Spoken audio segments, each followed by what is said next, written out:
दोस्तों, पाकिस्तान क्रिकेट में एक बड़ी तब्दीली का अंदिया सामने आया। साबका टेस्ट क्रिकेटर आकिब जावेद के मुताबिक पाकिस्तान क्रिकेट बोर्ड ने उसूली तौर पर यह फैसला कर लिया है कि मुस्तकबिल में टेस्ट, वनडे और T20 के लिए अलग अलग टीमें तैयार की जाएंगी। दोस्तों, वीडियो की तफसील में जाने से पहले आपसे गुजारिश है कि आप इस चैनल को सब्सक्राइब और कमेंट्स में अपनी राय जरूर दिया करें। दोस्तों, आकिब जावेद का कहना है कि दुनिया की बड़ी टीमें अब हर फॉर्मेट के तकाजों के मुताबिक अलग स्क्वाड पर काम कर रही हैं और पाकिस्तान भी इसी मॉडल की तरफ बढ़ रहा है।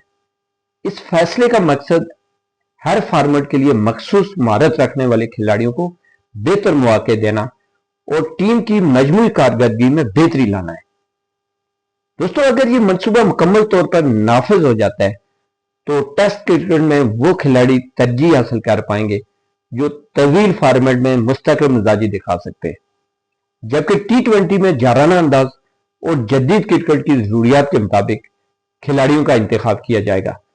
इसी तरह वनडे क्रिकेट के लिए भी अलग हिकमत अमली और कम्बिनेशन तैयार किया जा सकता है। इसके मुताबिक इस फैसले से खिलाड़ियों पर वर्कलोड भी कम होगा और इंजरीज के खतरात में कमी आएगी और नौजवान टैलेंट को मुख्तलिफ फॉर्मेट्स में अपनी सलाहियतें दिखाने का बेहतर मौके मैसर होंगे। तमाम सवाल यह है कि क्या पाकिस्तान के पास इतना मजबूत बेंच स्ट्रेंथ मौजूद है कि तीनों फॉर्मेट्स के लिए अलग अलग कामयाब टीमें तैयार कर सकें। दोस्तों, आपकी क्या राय है? क्या PCB का यह फैसला पाकिस्तान क्रिकेट के लिए फायदेमंद साबित होगा या इससे नए मसाइल पैदा होंगे?